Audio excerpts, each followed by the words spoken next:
Mr. Secretary, thanks for letting us in your house. I appreciate being able to be here. And with Secretary Liu, I just say to our Chinese friends, I notice you looking at the Secretary on crutches and our Secretary of Commerce on crutches. It's a difficult job in Washington.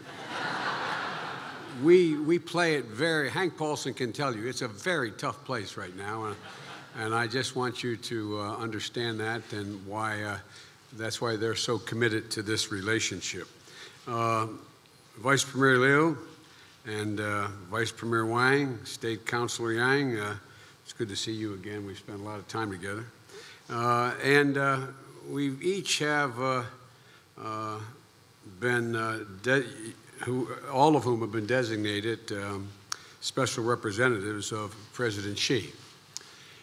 I'm really honored to welcome the entire Chinese delegation for the 7th U.S.-China Strategic Economic Dialogue and the 6th U.S.-China consultation on people-to-people exchanges.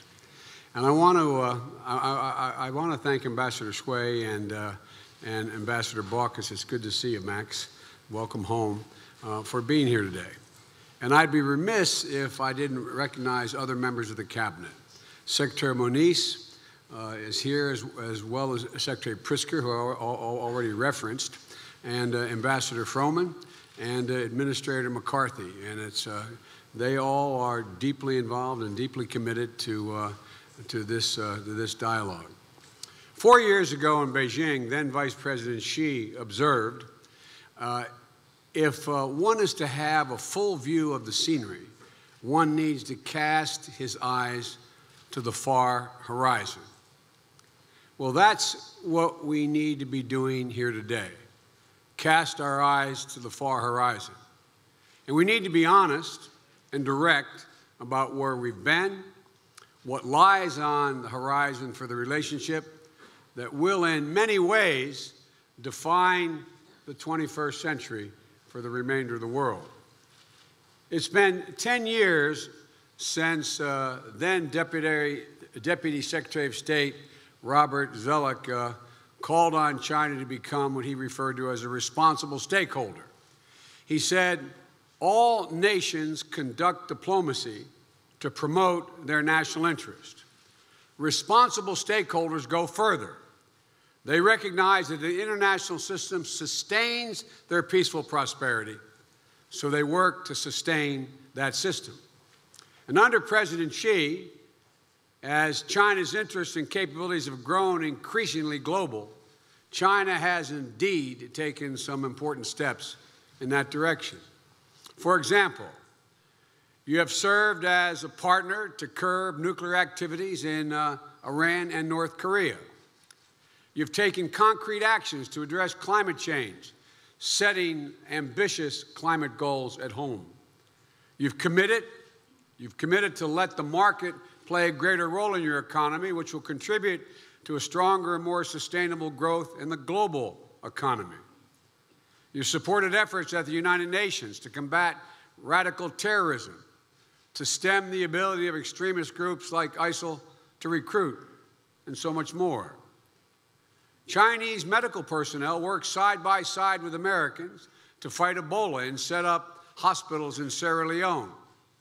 And China has been a leading contributor to the United Nations peacekeeping operations and has assisted in efforts to bring lasting peace and stability in both Afghanistan and the Sudan.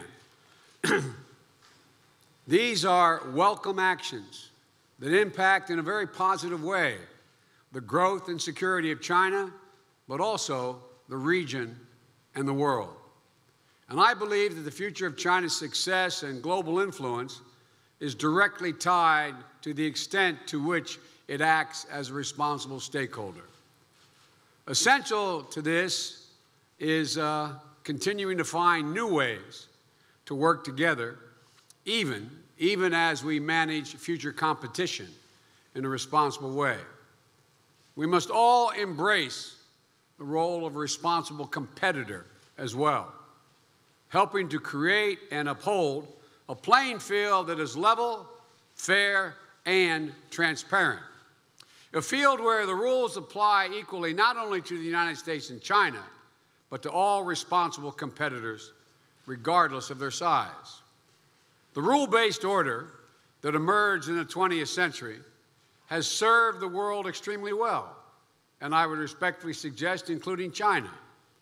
It provided the ballast for remarkable peace and prosperity that ensued after the war. And we'd be foolish today to hastily discard or ignore all of it. But we have to recognize that some of the rules, such as environmental and labor standards, have to be updated in the 21st century. Some institutions, such as the International Monetary Fund, they should be updated as well and revised to reflect the world as it is, not as it was.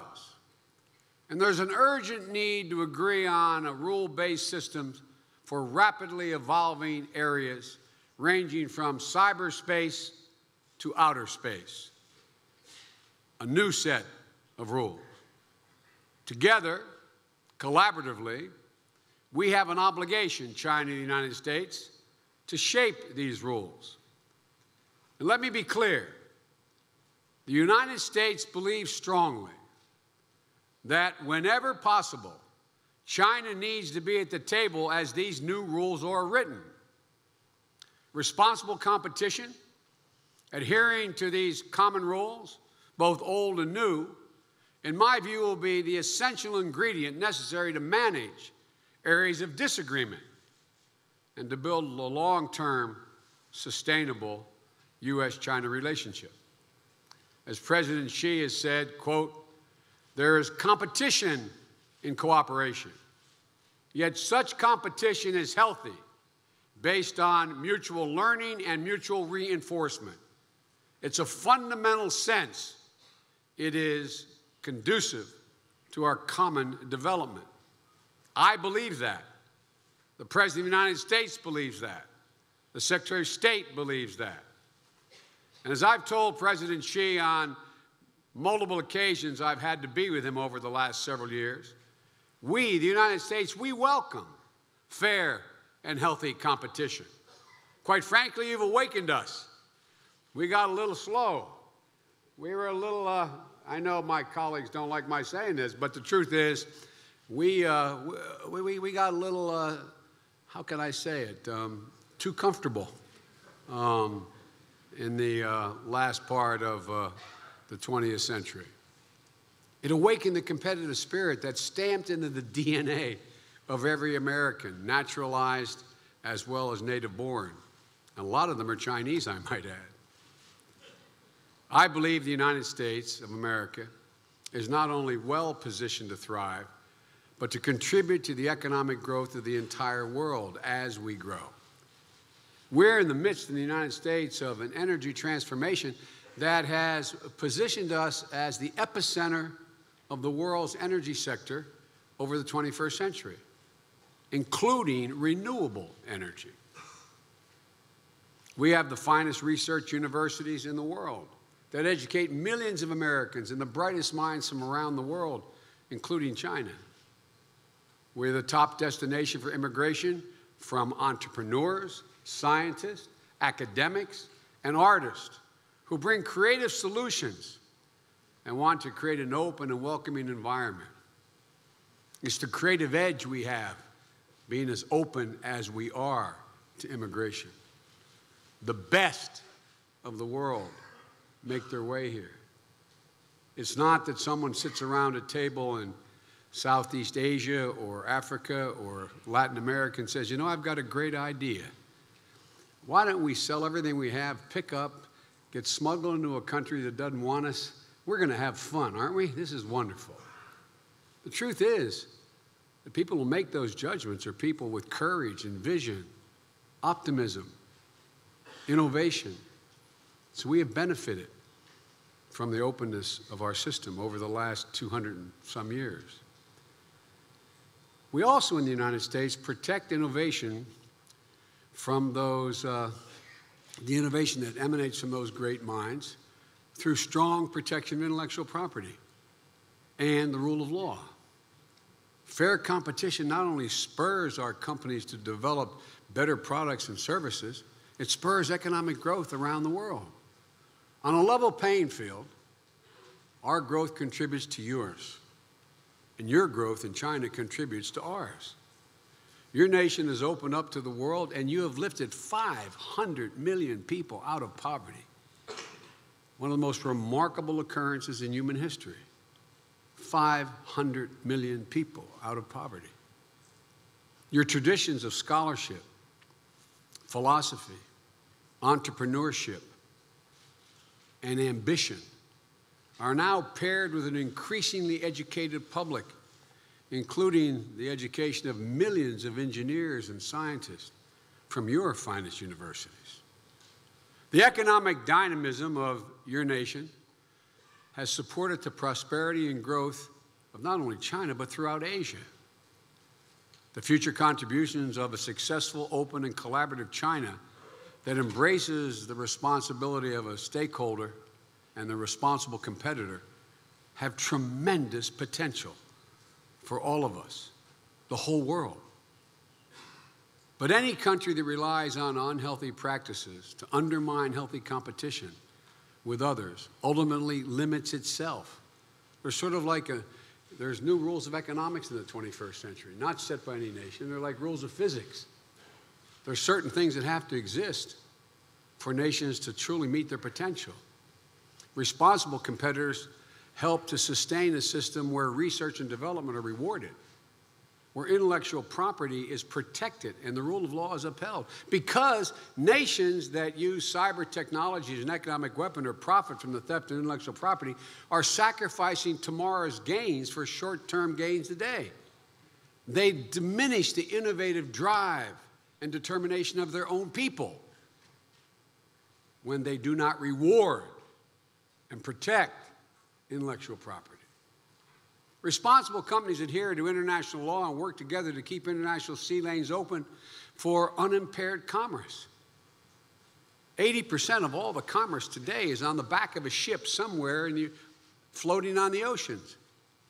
80% of all the world's economy. The notion of sea lanes being open and protected is even more crucial today than any time in human history, because of the interconnectedness of the world, the global economy. Because nations that discard diplomacy and use coercion and intimidation to settle disputes or turn a blind eye to aggression of others only invite instability and undermine collaborative goals of the international community. And I can think of no nation that will greater benefit from international economic collaboration than China and the United States. And responsible competitors draw on the talents of every part of their societies. This is not lecturing. Please do not misunderstand me. This is just one of those economic rules like rules of physics in the 21st century. Protecting the rights and voices of women, minorities, journalists, civil society, religious leaders. Allowing non-governmental organizations and educational groups to operate without harassment, intimidation, or detention. In short, they respect human rights not just because it's the right thing to do, but because it's absolutely economically necessary. I think it's originated in a Chinese expression. Women hold up half the sky. Women hold up half the sky.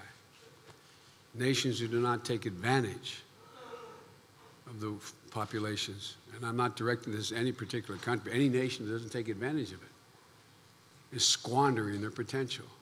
Because as surely as people cannot live without blood coursing through their veins, societies cannot thrive without the full participation of all its citizens. Just like the basic rules of physics, as I said, there are underlying tenets of fair and responsible competition that comprise the path to stability and prosperity in the 21st century for all nations. And let me be crystal clear. And I know my friends, and I've made some friendships in your leadership. Let me be clear. We do not fear China's rise. We want to see China rise, to continue to rise in a responsible way that will benefit you most, China, because you have an important role to play.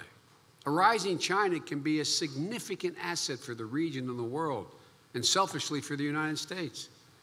China, like all nations in Asia, benefits from stability and prosperity. A stability and prosperity that, quite frankly, has been maintained since the end of World War II by the United States of America for 60 years. We're going to continue to play a role for decades to come, but don't misunderstand it. We are a Pacific nation. 7,632 miles of our shoreline breaks on the Pacific Ocean. We are a Pacific nation. What happens anywhere in the Pacific affects the United States as much as more than any other portion of the world. And now, we are a Pacific power, and we're going to continue to remain a Pacific power. To respond to the changing world, the administration has set in motion and institutionalized a rebalance policy to the Asian Pacific region, not to contain, but to expand all of our opportunities. We believe this is important because the Pacific and every nation along its shore, from Chile to China, will form the economic engine that drives the economies of the 21st century.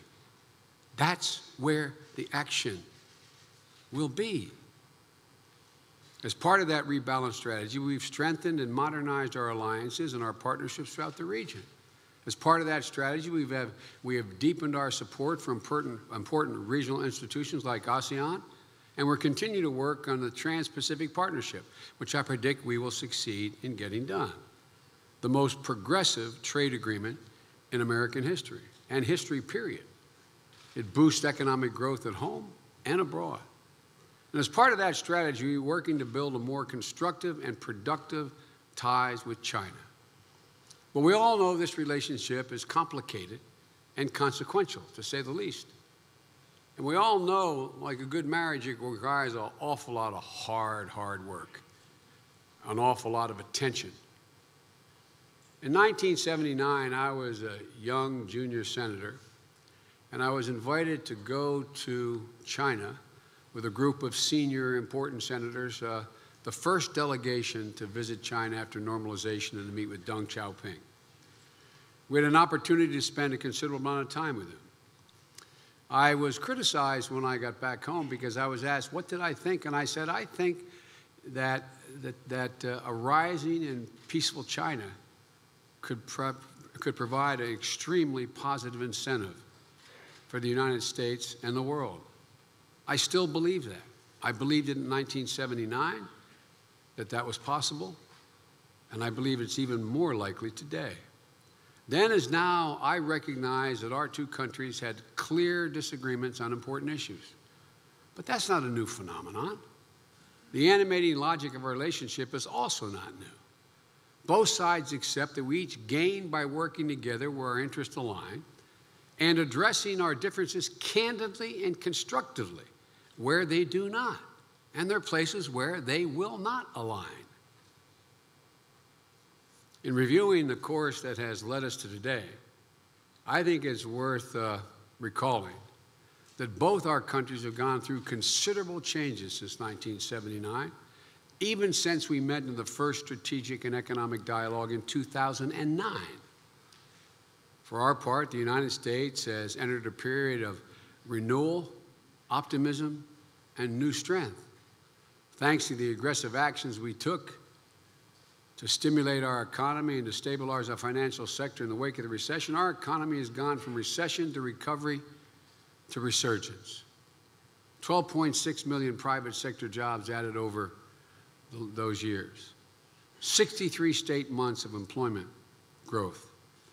$30 trillion in household wealth has been added back since the President and I took office.